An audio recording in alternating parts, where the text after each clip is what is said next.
Well, I have this 2024 20 by 24 inch canvas that I had set upright. Had an idea, began to lay some lines in. I decided that wasn't what I wanted to do. But what I also have is a lot of burnt sienna left over on my palette, and it's going to form a skin and become useless pretty soon. So I kind of think what I'm going to do is I'm just going to stain this canvas, and you know, as I've said before, I have no shortage of ideas. It's just what do I want to do? What do I feel like doing? You know, if you just treat it as labor, you're not going to feel very enthusiastic with your painting, and then your odds of success are, well, I'd say next to nothing, because that's going to show through in your efforts, you know? So for the moment, while I'm feeling lazy, and frankly, I don't feel bad about that because I paint quite a bit, and I do need, from time to time, a bit of a break from painting.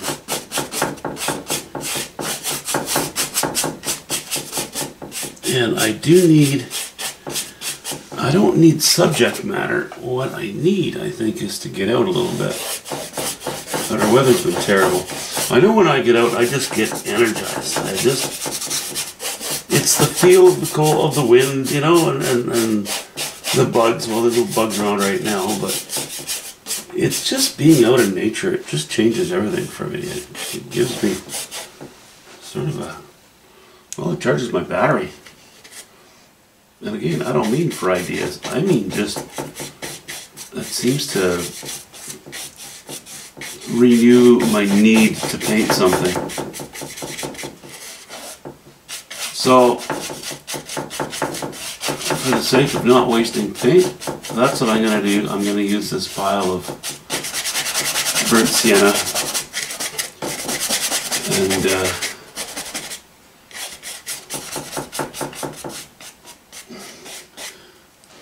this brush that I was showing you yesterday that I will use for wash-ins because I can't use it for much else at the moment. If you're a different painter who paints in a different style, I mean, a lot of people use a brush that's worn down like that. A lot of people prefer it.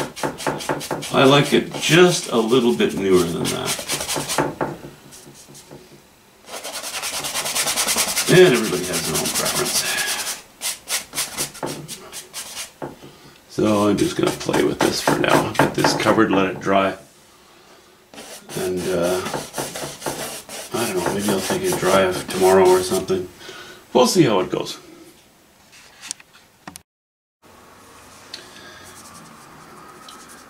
You know, I used to buy a whole bunch of canvases all at once. And what I would do is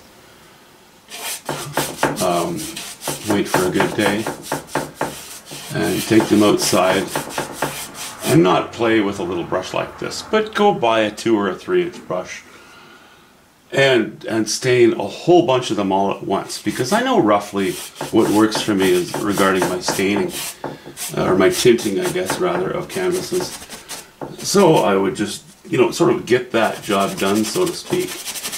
And then this would, you know, I would only do this during the summertime, so that by the time the day was over, I could bring them in, and the majority of the smell of the turpentine or thinner or whatever would have evaporated mostly off the painting. So it wasn't a big deal. And then I had all these canvases that had different tints on them, and I could use them for well, I could just go pick it. It was ready to go. I would sometimes wash in a painting over a stain, which I still do actually. But at least they were then completely prepped. But I don't buy bulk canvases anymore. It's not worth it because I don't trust the quality of them, and I need to pre-check my canvases before I go ahead and buy them. You know, commit to buying them. I've come across flaws in canvases so many times. And okay, if you're if you're a student or if you're doing it as a hobby, that's fine. But I'm kind of responsible to provide the best quality canvas, and that, you know, that of course supports my painting, but that includes accurate dimensions. It includes no warped stretcher frame. You know, none of the members of the frame should be warped. I shouldn't have any holes or large knots showing in the canvas, because for somebody who brings something to a gallery or presents something to the gallery does take into consideration, or at least they should, the workmanship of a piece. And sadly, I haven't been able to count on that from suppliers so much anymore. That's okay with me. I don't mind. I've slowed down. I'm only in 2 galleries now, and I'm happy with that. I can keep them happy, and there are enough sales to keep things going. That's all right. And yeah, then that's, I guess, getting back to the whole brush thing. Of course, I could do this in less than a minute if I were to use a broad brush, but I don't mind slowly pecking away at it either. This is just fine by me. I'll use up this brush, you know, by the time this painting's washed in, I'll probably just toss it, probably throw it away.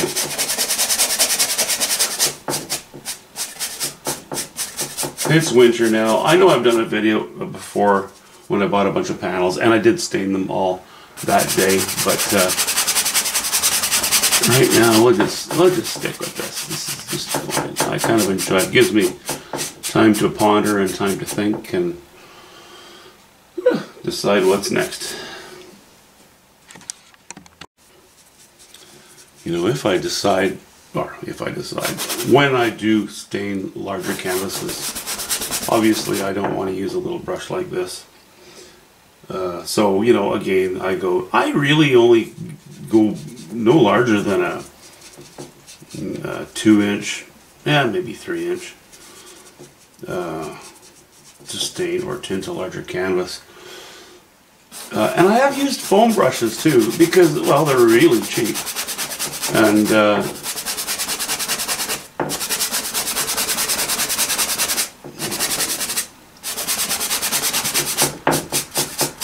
they cover very evenly, and you don't get you don't see the markings of the bristle, so it can make a very smooth, uninterrupted stain on the entire canvas. So that can be kind of handy, but that's not what we're doing right now. And then what I'll do as well is I'll just take my tube of paint, take the lid off. When I'm staining larger canvases, I'll lay them flat on a table, you know, and I'll just dabs of paint all, you know, in various areas as much as I deem necessary for the given area, and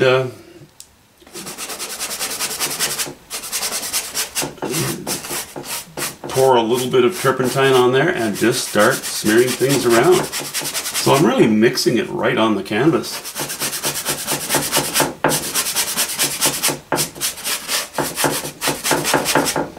And that works well. It's a good time saver.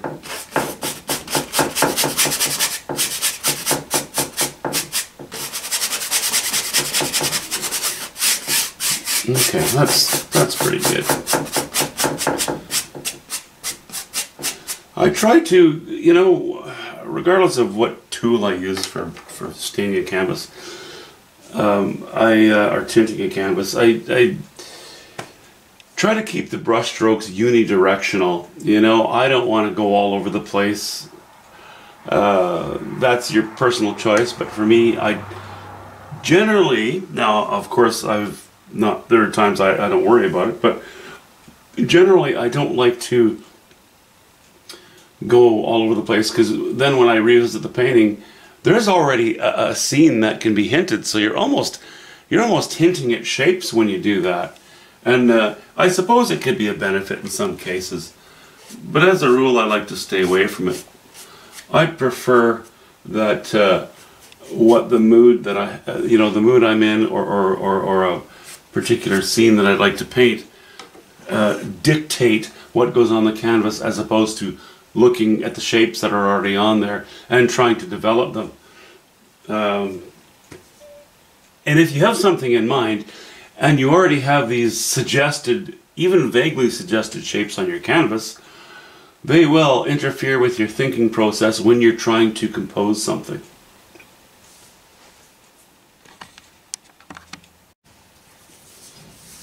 Well, there it is, washed in.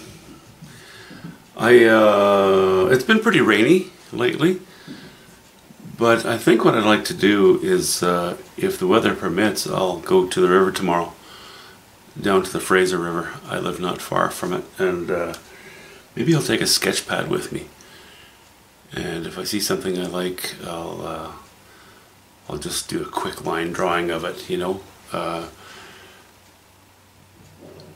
just to give me some images, or to give me some sort of guides to follow. I don't need a photograph of it. I just need to be there. That's pretty important sometimes. I'm sure you can appreciate what I'm saying. Anyway, yeah, if the weather permits, I'll take the camera with me and set it up, and I'll draw maybe a sketch or two while I'm there.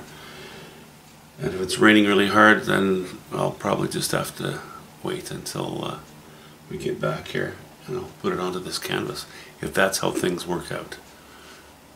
Fingers crossed. Okay. Fingers crossed. See you later.